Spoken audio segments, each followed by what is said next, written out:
वक्रतुण्डी महाकाय सूर्यकोटि समप्रभ निर्विघ्नं कुरु मे देव सर्वकार्येषु सर्वदा। जय श्री कृष्णा। राधे राधे दोस्तों, भक्ति सागर सोनिका चैनल में आप सबका स्वागत है। पितृपक्ष चल रहा है तो सोचा कि आपके लिए कुछ ऐसा लेकर आएं जिसको सुनने से मन को शांति मिले और मन की बहुत सारी दुविधाओं का अंत हो जाए।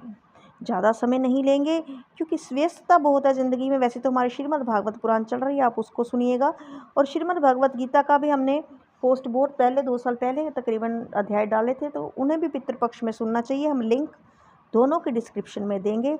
यदि अभी तक सब्सक्राइब नहीं किया है कृपया सब्सक्राइब जरूर कीजिए। भक्ति सागर सोनिका, हमारा मकसद आपको भक्ति से जोड़ना है, भगवान से जोड़ना है। और आज हम आपके लिए लेकर आए हैं अथ श्री गर्भ गीता संवाद। भगवान कृष्ण अर्जुन का ये संवाद है। हमारे जीवन बहुत व्यस्त है, ज़िंदगी में इधर उधर बहुत उथल पुथल मची हुई है और समझ में नहीं आ रहा कि हम क्या करें। हर रोज़ कोई नया प्रश्न हमारे आगे खड़ा होता है कि ये कैसे हो गया, वो कैसे हो गया, फलाने की मृत्यु हो गई, कम आयु में हो गई, क्यों हो गई, अरे वो तो गाड़ी कोठी बंगला लेकर ही पैदा हुआ था, अरे उसके घर में इतनी गाड़ियाँ, हमारे घर पर साइकिल भी नहीं है, अरे वो बाल विधवा कैसे हो गई, अभी छोटी सी उम्र थी, उसने किसी का क्या बिगाड़ा था, अरे उसके बच्चा क्यों नहीं हुआ, अरे इसने कौन सा अपराध किया जो भगवान ने इसकी सुनी नहीं। अरे ऐसे घर घर में गुरु बने फिरते हैं। ऐसे बहुत सी समस्याएं हैं हमारे जीवन में जो डेली की हैं। तो आप जब सुनेंगे ना इसको तो आपको लगेगा कि मेरे जीवन में ये सब हो रहा है। तो हमारा मकसद है कि इस 10-15 मिनट की वीडियो को सुनने के बाद अच्छी तरह से अगर आपकी ज़िंदगी में 1% भी सुधार आता है, जो आपको अपने सवालों का आंसर मिल जाता है, तो हम समझेंगे कि हमारा प्रयास सफल हो गया। इसलिए यदि आप भी ऐसी ऐसी समस्याओं से परेशान हैं तो एक बार इस वीडियो को ज़रूर देखिएगा। तो ज़्यादा देरी ना करते हुए हम भी चलते हैं अथ श्री गर्भ गीता श्री कृष्ण अर्जुन संवाद की ओर, जहाँ पर बोल श्री कृष्ण भगवान की जय। भगवान श्री कृष्ण जी का वचन है कि जो प्राणी इस गर्भ गीता का विचार करता है वो गर्भवास में नहीं आता। अर्जुन ने कहा, हे भगवान, ये प्राणी जो गर्भ योनि में आता है वह किस दोष के कारण आता है? जब यह जन्मता है तब इसको जरा अधिक रोग लगते हैं, संसार में आकर दुख भोगता है, बुढ़ापे का कष्ट जाता है, फिर मृत्यु होती है। स्वामी, कौन से कर्म है ये, जन्म मरण से छूट जाता है? तो भगवान कहते हैं, अर्जुन, ये जो मनुष्य है ना, ये अंधा व मूर्ख है, संसार के साथ प्रीति लगाता है, ये पदार्थ मैंने पाया और पाऊंगा, ऐसी चिंता इस प्राणी के मन में उतरती नहीं। आठों पहर माया के जाल में, हम सोचिए, सोने से पहले रात को नींद में भी सपने में हम वो देखते हैं जो हम चाहते हैं, या फिर वो देखते हैं जो हम नहीं चाहते कि हाय कदे ये हो ना जाए, कदे वो हो ना जाए। इसीलिए बारंबार जन्म और मरण गर्भवास के दुख पाते हैं। अर्जुन ने फिर पूछा, हे कृष्ण, मन मदमस्त हाथी की भांति तृष्णा इसकी शक्ति है, यह मन 5 के वश में है, काम क्रोध लोभ मोह और अहंकार, इन 5 में भी अहंकार सबसे बली। अत प्राणी को कौन से यत्न करने चाहिए जिससे मन वश में रहे? तो भगवान कहते हैं, यह मन निश्चित हाथी की भांति है, तृष्णा उसकी शक्ति है, मन 5 के वश में है, अहंकार इनसे श्रेष्ठ है। हे अर्जुन, जैसे हाथी अंकुश से वश में होता है ना, वैसे ही मन रूपी हाथी को वश में करने को ज्ञान रूपी अंकुश है। अहंकार करने से जीवन नरक में पड़ता है, तो कभी भी अहंकार नहीं करना चाहिए। अर्जुन ने फिर पूछा कि कुछ तुम्हारे नाम के लिए खंडों में फिरते हैं, कुछ विरागी हुए डोलते हैं, कुछ धर्म करते हैं, इस विषय में कैसे पता चले कि वे वैष्णव हैं? जो वैष्णव है वह कौन है? भगवान ने अर्जुन से कहा, जो मेरे नाम के लिए वनों में फिरते हैं ना अर्जुन, वो सन्यासी कहलाते हैं। वे सिर पर जटा बांधते हैं और भस्म लगाते हैं, उन्हें भक्ति व प्रेम नहीं है, अहंकार से ग्रस्त हैं वो, और उनके लिए मेरा दर्शन आज के समय में थोड़ा दुर्लभ है। अर्जुन ने फिर पूछा कि हे प्रभु, वे कौन सा पाप है जिसके कारण किसी स्त्री के असमय मौत हो जाती है, पुत्र मर जाते हैं, और किस पाप के कारण व्यक्ति नपुंसक हो जाता है? ध्यान दीजिएगा। हम सोचते हैं बड़ी छोटी उम्र में इसकी पत्नी चल बसी, बड़ी छोटी उम्र में इसका पुत्र चल बसा, बड़ी छोटी उम्र में हाय हाय ये नपुंसक हो गया, ये सब क्या हो रहा है? तो ये हमारे पिछले कर्मों का लेन देन का हिसाब है। अर्जुन को भगवान श्री कृष्ण कहते हैं कि जो किसी से कर्ज लेता है मगर देता नहीं है, इस पाप से उसकी स्त्री मरती है। जो किसी की धरोहर को नहीं लौटाते, अर्थात किसी की चीज़ अपने पास इमानत रखी हुई है और दिल में बेईमानी आ गई कि चलो इसको कौन सा याद है, कई बार अगला दे के भूल जाता है चीज़ को, हम ही यूज़ कर लेते हैं। किसी की प्रॉपर्टी हड़पना, किसी के धरोहर को हड़पना, किसी की चीज़ लेकर मुकर जाना, उनके पुत्र मरते हैं। जो किसी की सहायता करने का वचन देकर भी समय पर सहायता ना करे वह नपुंसक होता है, ये बड़े पाप हैं। अर्जुन ने फिर कहा कि हे कृपा निधान, किस पाप के कारण मनुष्य सदा रोगी रहता है? क्योंकि आप लोग देखते हो कि आजकल हर दूसरा तीसरे प्राणी को कोई ना कोई रोग है, वो रोग से ग्रस्त है और परेशान भी है। हर प्राणी परेशान है, कोई माँ से, कोई भाई से, कोई बाप से, कोई किसी से, क्योंकि घर में कोई ना कोई तो रोगी ज़रूर होता है और मन अशांत रहता है कि ये पैसे डॉक्टरों के पास से क्यों जा रहे हैं। तो यहाँ लिखा है कि किस पाप के कारण मनुष्य रोगी होता है, किस कारण उसको गधे का जन्म मिलता है और स्त्री जन्म प्राणी को किस पाप से प्राप्त होता है। भगवान कहते हैं अर्जुन, जो मनुष्य कन्यादान का मूल्य लेते हैं तथा पुत्री को बेच देते हैं वो सदा रोगी रहते हैं। जो विषय विकार के लिए मदिरापान करते हैं वह गधा बनते हैं। जो झूठी गवाही देते हैं वे स्त्री का जन्म पाते हैं। जो रसोई बनाकर पहले समय खा लेते हैं वह बाद में परमेश्वर अर्थ दान करते हैं, वे बिल्ली और स्त्री का जन्म पाते हैं। जो मनुष्य झूठी वस्तु दान करते हैं वे सभी स्त्री का जन्म पाते हैं। अर्जुन ने फिर पूछा, भगवान इस संसार में जिन मनुष्य को आपने धन धान्य दिया है उन्होंने कौन सा पुण्य किया है? जिन मनुष्यों को आपने उत्तम वाहन दिए उन्होंने कौन सा पुण्य किया है? कोई तो पुण्य किया होगा जो इतने ऐशो आराम से जीते हैं वो लोग। कुछ लोग तो पैदा ही चांदी का चम्मच लेकर होते हैं, घर में गाड़ियाँ खड़ी होती हैं, बाहर बाइक खड़ी होती है, व्हीकल्स होते हैं, कभी पैर ज़मीन पर लगाया ही नहीं होता। कौन सा पुण्य होता है वो? तो भगवान कहते हैं अर्जुन, जिन्होंने स्वर्ण दान दिया है उनको उत्तम वाहन मिलते हैं और जो परमेश्वर निमित्त कन्यादान करते हैं वो उत्तम पुरुष का जन्म पाते हैं। तो आपने देखा स्वर्ण दान का कितना महत्व है। बहुत पुराने समय में स्वर्ण दान होता था, आजकल तो स्वर्ण ही इतना महंगा है, बेचारा कोई दान भी क्या करेगा। अर्जुन, हे भगवान, जिन पुरुषों को आपने सर्वांग सुंदर दे दी उन्होंने कौन कौन सा पुण्य किया जो इतने खूबसूरत होते हैं? किसी के घर संपत्ति है, कोई विद्वान है, उन्होंने कौन सा पुण्य किया है? कोई कुरूप है, संपत्तिहीन है, वह ज्ञानी है। तो भगवान कहते हैं अर्जुन, जिन्होंने अन्नदान किया है उनका रूप सुंदर है, इसलिए अन्नदान करना चाहिए। वेदों में इसीलिए ज़्यादा से ज़्यादा अन्नदान करवाया गया है।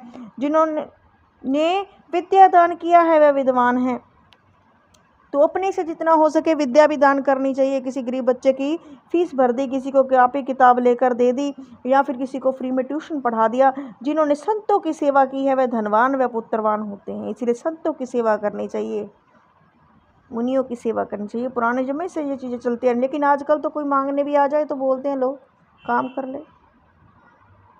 आजकल संतों की सेवा लोग करते कम है, दिखावा ज़्यादा करते हैं। हे भगवान, प्राणी धन और संसारिक आदि सुखों के प्रति मोह क्यों रखता है? भगवान ने कहा अर्जुन, यह ज्ञान है, क्योंकि धन स्त्री आदि सुख नाशवान है, केवल मन भक्ति का ही नाश नहीं होता। अर्जुन ने फिर क्वेश्चन कर दिया, राजपाट किस धर्म से मिलते हैं? विद्या कौन से धर्म से मिलती है? भगवान कृष्ण कहते हैं अर्जुन, जो प्राणी श्री काशी जी में निष्काम भक्ति से तप करते हैं तथा देह त्यागते हैं वे राजा होते हैं। जो गुरु की सेवा करते हैं वे विद्वान होते हैं। अर्जुन फिर पूछते हैं, भगवान किसी व्यक्ति को धन अचानक बिना परिश्रम के भी मिल जाता है, जिसको बोलते लॉटरी निकल गई या फिर पितरों का धन आ गया, तो कोई उसे सारी उम्र एकत्रित नहीं कर पाता। कुछ लोग रोग रहित होते हैं और तूने कोई पुण्य किए। तो भगवान कहते हैं अर्जुन, जिन्होंने गुप्त दान किया है उनको धन अनायास ही मिलता है, क्योंकि उन्होंने गुप्त दिया है तो गुप्त ही आएगा। अब यहाँ तो कोई 50 रुपये दे के माइक में 10 बार बुलवाएगा कि मैंने दान दे दिया। अगर किसी मंदिर में स्कूल में दान दे दिया तो बड़ी सारी तख्ती लगवाएगा, तो फिर वो वापस कहाँ से आएगा। जिन्होंने परमेश्वर का कार्य और पराया कार्य संवारा है वे रोग से रहित होते हैं, उनको कभी कोई रोग नहीं होता। अर्जुन कहता है, किस पाप के कारण प्राणी अमली होती है और किस पाप से कुष्ठी? भगवान कहते हैं, जो अपने गुरु की स्त्री से गमन करते हैं वो अमली होते हैं, और जो गुरु से विद्यादान पाकर जो कृत घन हो जाते हैं वे गूंगे होते हैं। जिन्होंने कुकर्म किए हैं वे कुष्ठी होते हैं। अर्जुन ने कहा, भगवान किसी की देह में रक्त विकार होता है। आजकल देखिए बीपी की प्रॉब्लम हर किसी को है, वह किस पाप के कारण होता है? कोई दरिद्री होता है, किसी को खंडवायु होती है, कोई अंधा होता है, कोई पंगु होता है। ये किन पापों का परिणाम है? कुछ स्त्रियां बाल विधवा होती हैं, सो किस पाप से होती हैं? तो भगवान उवाच है, अर्जुन जो सदा क्रोधवान रहते हैं उनको रक्त विकार होता है, जो आलस्य में डूबे रहते हैं वे दरिद्री होते हैं। इसीलिए कभी ज़्यादा क्रोध नहीं करना चाहिए, क्रोध से ही बीपी अप डाउन होता है और आलस में डूबने से दरिद्रता आती है। इसलिए आलसी नहीं होना चाहिए इंसान को। जो कुकर्मी ब्राह्मण को दान देते हैं उनको खंड वायु होती है। जो प्राणी स्त्री को नंगा देखता है वह गुरु की स्त्री पर कुदृष्टि डालता है। जिसने गो ब्राह्मण को लात मारी हो सो अंधा वह पंगु होता है। जो स्त्री अपने पति को छोड़कर प्राय पुरुषों से संग करती है ना वह बाल विधवा होती है। अर्जुन ने फिर पूछा, प्रभु तुम परब्रह्म हो, तुमको मेरा नमस्कार है। पहले मैं आपके संबंधी जानता था पर अब परमेश्वर रूप में जानता हूँ। हे परब्रह्म, गुरु दीक्षा कैसे होती है, कृपया मुझे बताइए। अर्जुन, भगवान ने कहा, तुम धन्य हो, तुम्हारी माता भी धन्य है जिनके तुम ऐसे पुत्र हुए। जिसने गुरु दीक्षा पूछी। अर्जुन, सारे संसार के गुरु जगन्नाथ हैं, विद्या के गुरु काशी, चारों वर्णों का गुरु ब्राह्मण और ब्राह्मणों का गुरु सन्यासी, और सन्यासी उसको कहते हैं जो सबको त्याग कर मुझ में रम गया हो। वह ब्राह्मण जगत गुरु है। हे अर्जुन, यह बात ध्यान देकर सुनने की है। गुरु कैसा हो? जिसने सब इंद्रियां जीती हों, जिसको सब संसार ईश्वर का ही रूप नजर आता हो और जिसे कोई मोह ना हो। ऐसा गुरु जो परमेश्वर को जानने वाला है, प्राणी गुरु रूप में उसे ग्रहण करे, उसकी पूजा सब तरह से करे।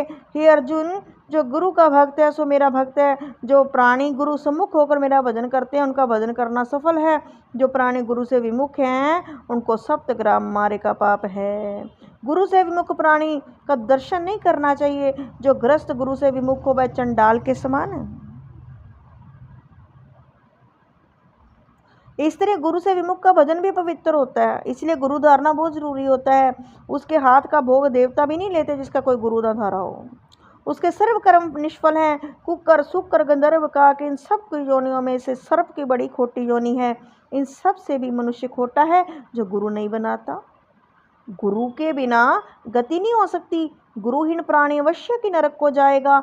हे अर्जुन, जैसे चारों वर्णों में मेरी भक्ति करना अनिवार्य है वैसे ही गुरु बनाकर उसकी भक्ति करना, सेवा करना योग्य है। जैसे सब नदियों में गंगा श्रेष्ठ है, सभी व्रतों में काशी व्रत श्रेष्ठ है, वैसे ही अर्जुन सब सेवाओं में गुरु सेवा उत्तम है। गुरु दीक्षा के बिना प्राणी पशु जो नहीं पाता है। गुरु सेवा अश्वमेध यज्ञ से भी अधिक फलदायी है। इतना महत्व है गुरु की सेवा का। अर्जुन ने फिर पूछा, हे भगवान, गुरु दीक्षा क्या है? तो भगवान ने कहा, तुम्हारा जन्म धन्य। तुमने प्रश्न किया। गुरु दीक्षा के 2 अक्षर हैं। हरि नाम उन अक्षरों को गुरु कहता है। यह चारों वर्ण का जपना श्रेष्ठ है। जो गुरु की सेवा करता है वह मेरी सेवा करता है, मैं उससे प्रसन्न रहता हूँ। इसीलिए तो कहते हैं, गुरु गोविंद दो खड़े काके लागू पागे, बनहारी गुरु आपके जिन गोविंद दियो दिखाए। ऐसा मनुष्य 84 योनि से छूट जाता है, जन्म मरण से रहित नरक नहीं भोगता। जो प्राणी गुरु की सेवा नहीं करता ना वो 3.5 करोड़ वर्ष तक नरक भोगता है। गुरु की सेवा करता है उसको कोई अश्वमेध के पुण्य का फल मिलता है। अर्जुन, जो प्राणी हमारे तुम्हारे संवाद को पढ़ेंगे सुनाएंगे वे गर्भ के दुख से बचेंगे, उनकी 84 योनि कट जाएंगी। बोल कृष्ण भगवान की जय। तो हमने देखा यहाँ पर गुरु का कितना महत्व बताया है भगवान कृष्ण ने। लेकिन आजकल तो गुरु धारण करने के बाद भी निरादर, और लोगों के अपने गुरु हो ना हो दूसरों के गुरुओं का भी निरादरी करते हैं वो लोग, और ये बहुत गलत चीज़ है। ऐसे नहीं करना चाहिए। तो उम्मीद है कि आपको ये छोटा सा प्रयास, ये गीता गर्भ से जुड़ी कुछ बातें अच्छी लगी होंगी और आपके लाइफ में 1% 2% चेंज आया होगा। आपकी समस्याओं का कुछ तो हल निकला होगा। तो इसमें बताया गया कि हमारे कौन से पुण्य हैं, कौन से पाप हैं जिनकी वजह से हम जीवन में सुख और दुख डाल पाते हैं। और देखिए, इससे हमें ये आश्वासन मिलता है, हमें ये फल मिलता है इसको सुनने का कि हम लाइफ में आगे कोई गलती ना करें ताकि हमारा आने वाला जीवन सुखी हो। तो यदि आपको भी हमारी ये वीडियो अच्छी लगी हो तो लाइक, सब्सक्राइब, शेयर जरूर करें।